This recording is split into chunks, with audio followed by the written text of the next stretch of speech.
নমস্কাৰ এয়া হল ইভিনিং হেডলাইন্স আৰু ষ্টুডিঅ'ত মই প্ৰাঞ্জল প্ৰতিম হাজৰিকা এতিয়া বিতং খবৰ গুৱাহাটীৰ আখাৰীৰ শিক্ষানুষ্ঠান গুৰুকুল গ্ৰামাৰ উচ্চতৰ মাধ্যমিক বিদ্যালয়ত কোভিডৰ সংক্ৰমণ ঘটিছে 144 গৰাকী শিক্ষক কৰ্মচাৰীক কোভিড পৰীক্ষাৰ অন্তত 30 জনৰ দেহত ধৰা পৰিল কোভিডৰ অৱস্থিতি ইয়াৰে 22 জন শিক্ষক আৰু বিদ্যালয়খনৰ 8 জন কৰ্মচাৰী আক্ৰান্ত হৈছে কোভিডত বিগত প্ৰায় 3-4 দিন পূৰ্বৰে পৰা জ্বৰ চৰ্দিত ভুগি আছিল বিদ্যালয়খনৰ কেইবাগৰাকীও শিক্ষক কৰ্মচাৰীৰ দেহত কোভিডৰ লক্ষণ থকাৰ পাছতো দৈনিক পাঠদান চলি আছিল বিদ্যালয়খনত অভিভাৱকে এই সম্পৰ্কত জিলা উপায়ুক্তক অৱগত কৰাৰ পাছত মঙলবাৰে বিদ্যালয়খনত উপস্থিত হয় জিলা প্ৰশাসন আৰু স্বাস্থ্য বিভাগৰ দলটোৱে বিদ্যালয়খনত উপস্থিত হৈ প্ৰতিগৰাকী শিক্ষক কৰ্মচাৰীক পৰীক্ষা কৰাৰ পাছত 30 জনৰ দেহত ধৰা পৰে কোভিডৰ অৱস্থিতি ইতিমধ্যে জিলা প্ৰশাসনে অনিৰ্দিষ্ট কাললৈ বিদ্যালয়খন বন্ধৰ নিৰ্দেশ দিছে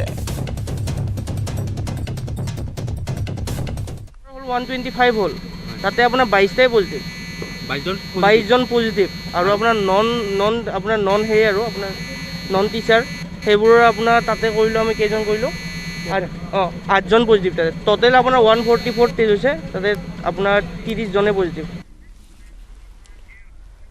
বাক্সাৰ হালবাৰীত মানসৰ পৰা ওলাই অহা ভালুক হত্যা কৰি পুতি থলে নৈৰ পাৰত একাংশ লোকে এটা ভালুক হত্যা কৰি পুতি থলে নৈৰ পাৰত বাক্সাৰ হালবাৰীৰ আনন্দ বজাৰৰ সমীপৰ কয়মাৰীত সংঘটিত হৈছে এই ঘটনা জানিব পৰা মতে বাক্সাৰ আনন্দ বজাৰ আৰক্ষী চকীৰ অন্তৰ্গত কয়মাৰী পল্লা নৈৰ পাৰত নিশাৰ ভাগত ওলাই অহা এটা ভালুক একাংশ লোকে হত্যা কৰি নৈৰ পাৰত পুতি থয় এই কথা গম পাই বন বিভাগৰ এটা দল উপস্থিত হৈ গাঁত খান্দি উদ্ধাৰ কৰে ভালুকৰ মৃতদেহটো উল্লেখযোগ্য যে বিগত কিছুদিন ধৰি মানস ৰাষ্ট্ৰীয় উদ্যানৰ পৰা বহুকেইটা ভালুক জনাঞ্চললৈ ওলাই আহিছিল আৰু বনকৰ্মীৰ প্ৰচেষ্টাত ট্ৰেংকুলাইজ কৰি পুনৰ ৰাষ্ট্ৰীয় উদ্যানৰ ভিতৰত মুকলি কৰি দিছিল ভালুকবোৰ ইফালে ভালুক হত্যাত জড়িত কয়মাৰী গাঁৱৰ নুৰচান আলী মমিন আলীৰ লগতে আন দুজন লোক জড়িত আছে বুলি গাঁৱৰ একাংশই জানিবলৈ দিছে অৱশ্যে সেয়া তদন্তৰ পিছতহে পোহৰলৈ আহিব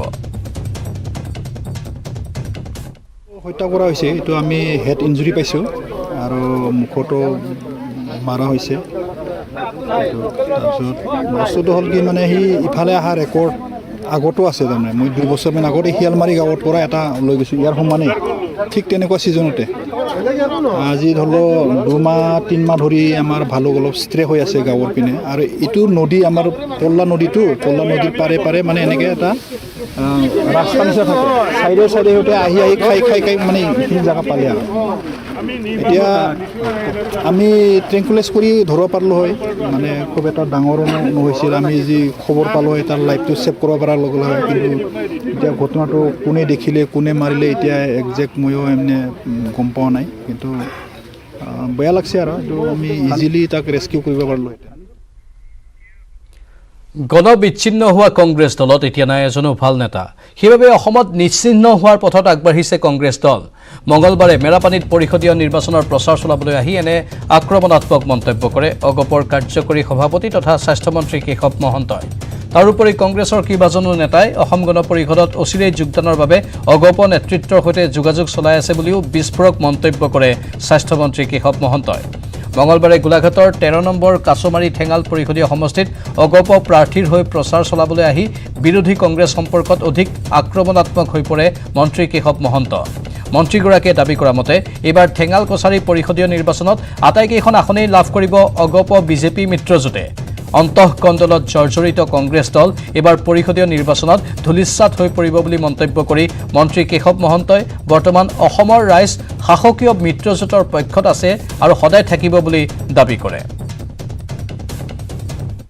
কংগ্ৰেছ নিজেও হতাশ হৈছে আৰু ৰাইজেও তেখেতসকলক বিচৰা নাই সেইকাৰণে হয়তো তেখেতসকল ইয়াত তেখেতসকলৰ পৰিৱেশ নাই সেইকাৰণে অহা নাই কিন্তু আমি সেইবুলি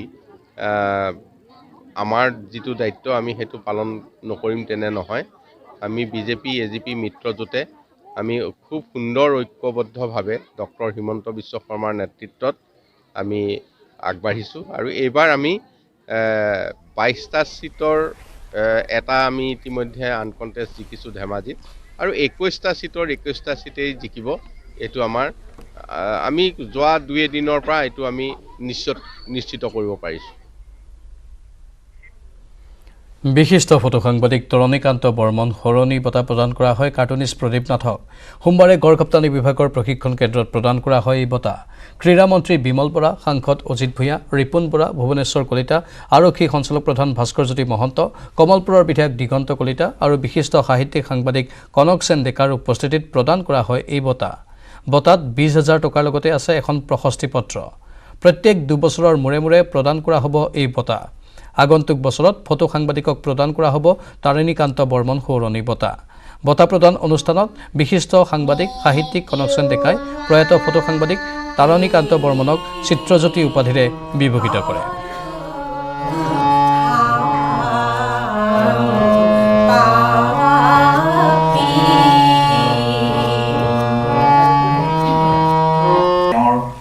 আমি উদ্বুদ্ধ হওঁ এইটো এটা অতিকে কাম হয় অসমৰ এগৰাকী প্ৰবীণ ফটো সাংবাদিক তৰণীকান্ত বৰ্মন যিয়ে সমগ্ৰ অসমৰ হৃদপিণ্ড এই গুৱাহাটীৰ লগতে অন্যান্য স্থানতো বহু এনে চিৰযুগমীয়া স্মৃতি তেওঁৰ কেমেৰাৰ জৰিয়তে সংৰক্ষিত কৰি থৈ গৈছিল বহু এনে ইতিহাসৰ তেখেত সাক্ষী আছিল 6 বছৰীয়া অসম আন্দোলনৰ পৰা আপোনাৰ ৰাধা গোবিন্দ বৰুৱাৰ এই সৃষ্টি নেহেৰু ষ্টেডিয়ামত হোৱা আন্তঃৰাষ্ট্ৰীয় খেলসমূহ এনেধৰণৰ বহু তেখেতৰ বাংময় জীৱনৰ জৰিয়তে অসমখনলৈ বহু অৱদান আগবঢ়াই থৈ গৈছে যিয়ে নতুন প্ৰজন্মক উৎসাহিত কৰি আহিছে আমাৰ সংবাদ মাধ্যমৰ লগত জড়িত সকলোৱে হওক অথবা খেলা ধূলাৰ লগত জড়িত বিশেষভাৱে সকলোকে উৎসাহিত কৰিছে আৰু তেখেতৰ স্মৃতিত আজি তৰণীকান্ত বৰ্মন যি ন্যাস আছে সেই ন্যাসে বিশিষ্ট চিত্ৰশিল্পী প্ৰদীপ নাথক আজি চিত্ৰশিল্পী বঁটাৰে সন্মানিত কৰিছে আজি এই অনুষ্ঠানত আমিও অংশগ্ৰহণ কৰি জাগিৰোডত 2টা হাতী পোৱালিৰ মৃত্যুৰ খবৰ সোণাইকুছিৰ পাহাৰৰ টিলাত উদ্ধাৰ হ'ল মৃত হাতী প্ৰায় এসপ্তাহ পূৰ্বে পোৱালি দুটাৰ মৃত্যু হোৱাৰ সন্দেহ কৰা হৈছে স্থানীয় ৰাইজে প্ৰত্যক্ষ কৰে মৃত হাতী পোৱালি দুটা ঘটনাস্থলীত উপস্থিত হয় বন বিভাগৰ লোক লগতে উপস্থিত হয় বন বিভাগৰ চিকিৎসকৰ দল হাতী পোৱালিৰ মৃত্যুক লৈ এতিয়াও ৰহস্যৰ সৃষ্টি হৈ আছে একাংশ লোকে দাবী উত্থাপন কৰিছে যে বিষক্ৰিয়াৰ ফলতে হাতী পোৱালি দুটাৰ মৃত্যু হৈছে কিন্তু সকলো স্পষ্ট হ'ব মৰণোত্তৰ পৰীক্ষাৰ প্ৰতিবেদনৰ পাছতহে বজাত মানে ইয়াৰ স্থানীয় মানুহবিলাক আহিছিল আহাতে আমি গম পালোঁ এনেকৈ হাতী মৰিছে বুলি তাকে চাব আহিলোঁ এতিয়া ফৰেষ্টৰ মানুহ আহিছিল বোলে আহি গ'ল আৰু এতিয়া ডক্টৰ আহিব কিন্তু এতিয়া দেখা পাই আছোঁ যে কি কাৰণে কেনেকৈ মৰিছে আৰু দুটা দেখা হৈছে দাঁত নাই বৰ্তমান হয় দাঁত দুটা হাতীৰো দাঁত নাই কাটি লোৱা এটা চিনো আছে এতিয়া কেনেকুৱা কি ধৰণে মৰিছে আৰু বস্তুটো नमस्कार इस विशेष बुलेटिन में आप सभी का बहुत बहुत स्वागत है मैं हूं असीम मिश्रा और मेरे साथ है मेरी सहयोगी सोनिया शुरुआत हेडलाइंस के साथ प्रधानमंत्री नरेंद्र मोदी ने कहा भारत ने सुधारों के लिए किया कोरोना समय का सदुपयोग वर्चुअल माध्यम से दाओस में विश्व आर्थिक मंच की बैठक को किया संबोधित अपार शक्ति और ऊर्जा के साथ लगातार आगे बढ़ रहे भारत में निवेश करने का सबसे अच्छा समय 5 चुनावी राज्यों में राजनीतिक गतिविधियां तेज पीएम मोदी वीडियो कॉन्फ्रेंसिंग के जरिए वाराणसी में भाजपा कार्यकर्ताओं से करेंगे संवाद पंजाब और यूपी पर बीजेपी के शीर्ष नेतृत्व का मंथन जारी आम आदमी पार्टी आज पंजाब के लिए अपने सीएम के नाम का कर सकती है ऐलान कोविड महामारी के खिलाफ जंग जारी 3 जनवरी से जारी 15 से 18 वर्ष आयु वर्ग के किशोरों को 3.5 करोड़ से अधिक किशोरों को कोविड टीके की पहली डोज दी गई वहीं महाराष्ट्र और दिल्ली में कोविड संक्रमण के नए मामलों में आई गिरावट अफगानिस्तान के पश्चिमी प्रांत बडघिस में कल आए भूकंप मरने वालों की संख्या बढ़कर हुई 26 कई लोग जख्मी भूकंप के तेज झटकों से कई घर क्षतिग्रस्त भूकंप से प्रभावित दूर दराज के गांव में राहत और बचाव कार्य जारी साल के पहले ग्रैंड स्लैम ऑस्ट्रेलियन ओपन का आज दूसरा दिन पहले दिन के खेल में महिला वर्ग में मारिया साकारी, एलिना स्वेटलोनिया और नाओमी ओसाका ने दर्ज की जीत। वहीं राफेल नडाल ने भी जीत के साथ की अभियान की शुरुआत।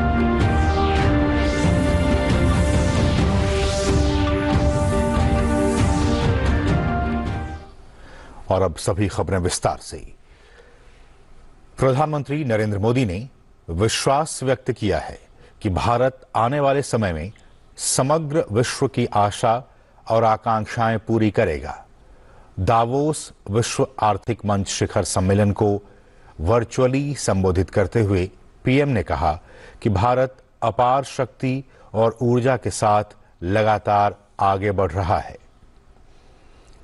पीएम ने कहा कि कोरोना संकट में भारत ने 80 करोड़ से अधिक नागरिकों को निःशुल्क खाद्यान्न उपलब्ध कराकर अपनी क्षमता का उदाहरण दिया है। देश में सुधार सही दिशा में आगे बढ़ रहे हैं और वैश्विक आर्थिक विशेषज्ञों ने भारत के फैसलों की सराहना की है। उन्होंने कहा कि कोरोना महामारी के दौर में भारत एक धरती एक स्वास्थ्य की परिकल्पना पूरी कर रहा है और अनेक देशों को आवश्यक दवाएं और टीके उपलब्ध कराकर करोड़ों लोगों के जीवन की रक्षा कर रहा है। पीएम ने कहा कि आज भारत विश्व का तीसरा सबसे बड़ा दवा निर्माता है। उन्होंने कहा कि भारतीय युवाओं के बीच उद्यमिता के प्रति रुचि नई ऊंचाइयों पर है। साल 2014 में जहां केवल कुछ 100 स्टार्टअप्स पंजीकृत हुए थे, वहीं आज इनकी संख्या 60,000 से अधिक हो गई है। भारत वैश्विक आपूर्ति श्रृंखला में सबसे विश्वसनीय साझेदार बनने के लिए प्रतिबद्ध है। उन्होंने कहा कि यह भारत में निवेश के लिए सबसे अच्छा समय है।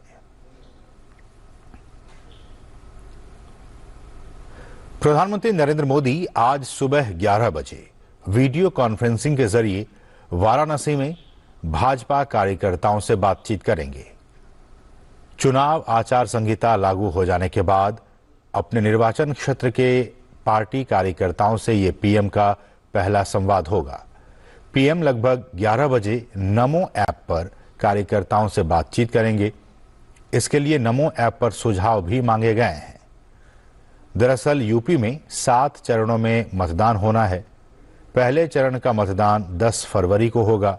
मतों की गिनती 10 मार्च को होगी।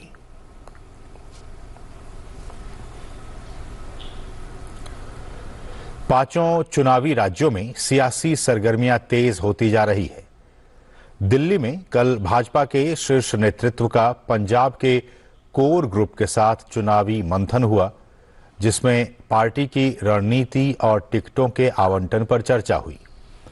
दरअसल पंजाब में बीजेपी का इस बार अमरिंदर सिंह की पार्टी से भी गठबंधन है। बैठक में पार्टी अध्यक्ष जेपी नड्डा, केंद्रीय गृह मंत्री अमित शाह, पंजाब के प्रभारी गजेंद्र सिंह शेखावत, दुष्यंत गौतम, अश्विनी शर्मा, तरुण चुग, हरदीप सिंह पुरी, बीएल संतोष समेत बड़े नेता शामिल हुए। पंजाब के सियासी दलों की मांग को देखते हुए चुनाव आयोग ने पंजाब विधानसभा चुनाव में मतदान की तारीख को आगे बढ़ाने का फैसला किया है। पहले ये मतदान 14 फरवरी को होना था, लेकिन अब 20 फरवरी को होगा। इससे पहले लगभग सभी पार्टियों ने आयोग से पंजाब की सभी 117 सीटों पर एक चरण में 14 फरवरी को होने वाले मतदान को कुछ दिनों के लिए स्थगित करने को कहा था। पार्टियों का कहना था कि राज्य के दलित समुदाय के बहुत से लोग संत रविदास की जयंती पर वाराणसी जाएंगे। रविदास जयंती 16 फरवरी को है। सभी दलों ने इस फैसले का स्वागत किया है। आम आदमी पार्टी आज पंजाब के लिए अपने मुख्यमंत्री के नाम का ऐलान कर सकती है। इसकी जानकारी कल दिल्ली के मुख्यमंत्री अरविंद केजरीवाल ने दी।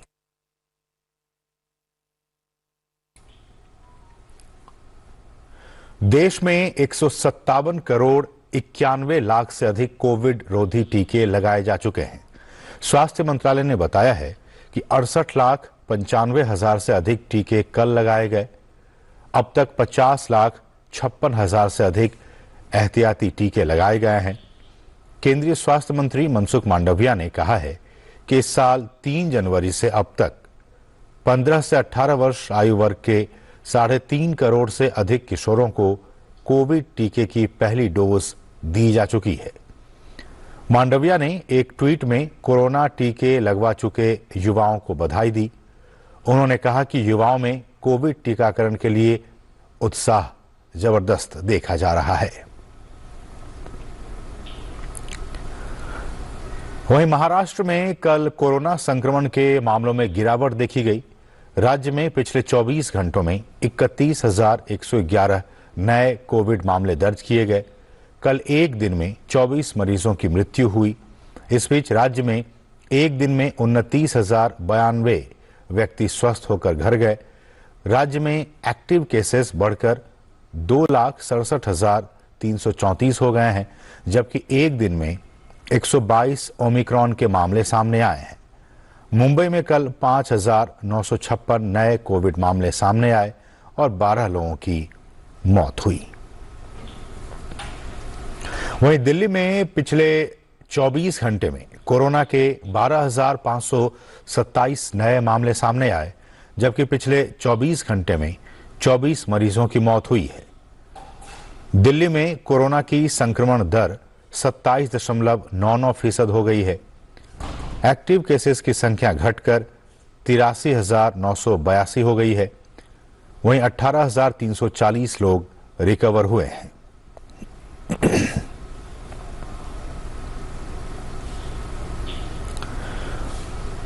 तमिलनाडु में कल कोविड के 23,443 नए मामले दर्ज किए गए। इस बीच 13,551 कोविड मरीज स्वस्थ होकर घर गए। पिछले 24 घंटे के दौरान राज्य में 20 मरीजों की मौत हुई। इस समय राज्य में 1,52,348 कोविड मरीजों का इलाज चल रहा है। आरटी-पीसीआर द्वारा कल 1,40,268 नमूनों की जांच की गई।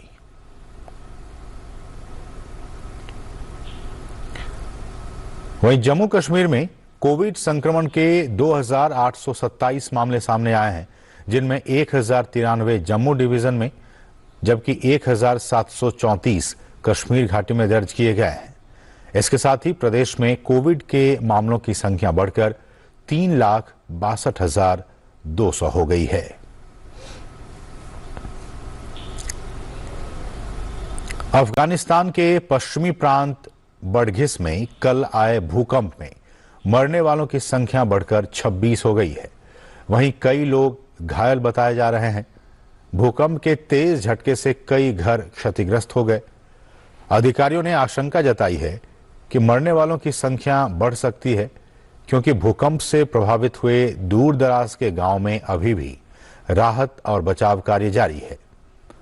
अमेरिकी भूवैज्ञानिक सर्वे के मुताबिक स्थानीय समय के मुताबिक 5.3 तीव्रता का पहला भूकंप दोपहर करीब 2 बजे, जबकि 4.9 तीव्रता का दूसरा भूकंप शाम करीब 4 बजे महसूस किया गया। भूकंप का केंद्र 30 किलोमीटर की गहराई में था।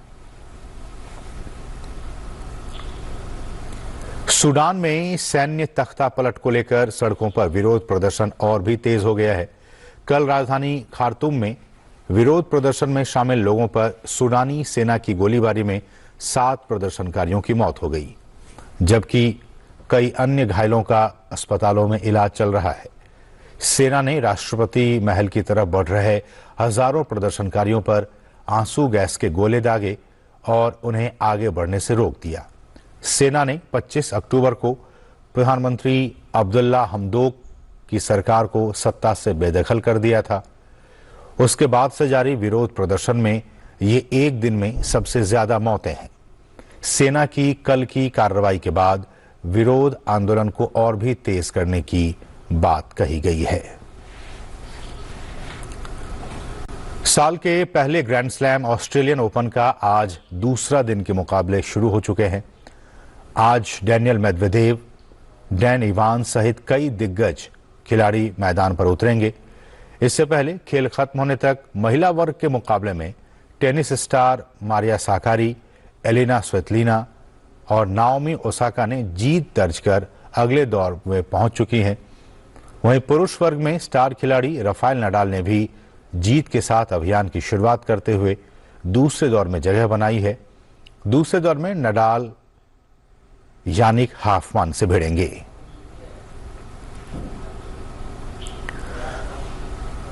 और आज से शुरू हो रहे एशियाई हैंडबॉल चैंपियनशिप में भारतीय टीम मेजबान सऊदी अरब के खिलाफ अपने अभियान की शुरुआत करेगी।